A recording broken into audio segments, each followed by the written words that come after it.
నేనెందుకు రానమ్మా, మీరు వెళ్తే అయిపోయేది కదా. ఇప్పుడు ఏమైతుంది రాము నాతో వస్తే నీకు? మీరు ఇద్దరు మాట్లాడుకుంటా అంటే నేను అక్కడ ఉండి ఏం చెప్తారానమ్మ? అసలు నువ్వు ఏం చేయాల్సిన అవసరం లేదు, మాట్లాడుతా అంటే చూసుకుంటుండు.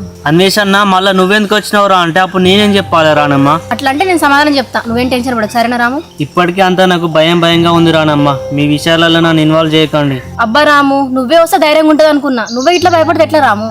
మొన్ననే మా బావంత ఏదేదో మాట్లాడిండు, ఇప్పుడు నువ్వు ఉంటే ధైర్యం ఉంటుంది అనుకున్నా, నువ్వు కూడా ఇట్లా భయపడతావా?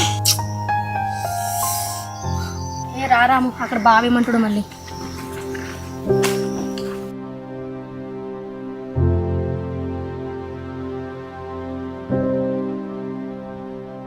ఏంటి బావా రమ్మన్నావు? నీతో కొంచెం మాట్లాడను అని చెప్పేసి అడిగితే బాగా ఎక్కువ ఎత్తాను కదా.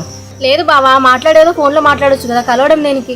ఫోన్లో చెప్పే అయితే నేను ఫోన్లో మాట్లాడకపోతున్నా, నువ్వు మళ్ళీ 4-5 రోజులు అయితే హాస్టల్ అని చెప్పేసి వెళ్ళిపోతావు. అంతే కదా బావా, అగ్రికల్చర్ జాబ్ కొట్టాలంటే మంచిగా కాలేజ్ పోవాలి, మంచిగా చదువుకోవాలి కదా. నువ్వు చదువుకో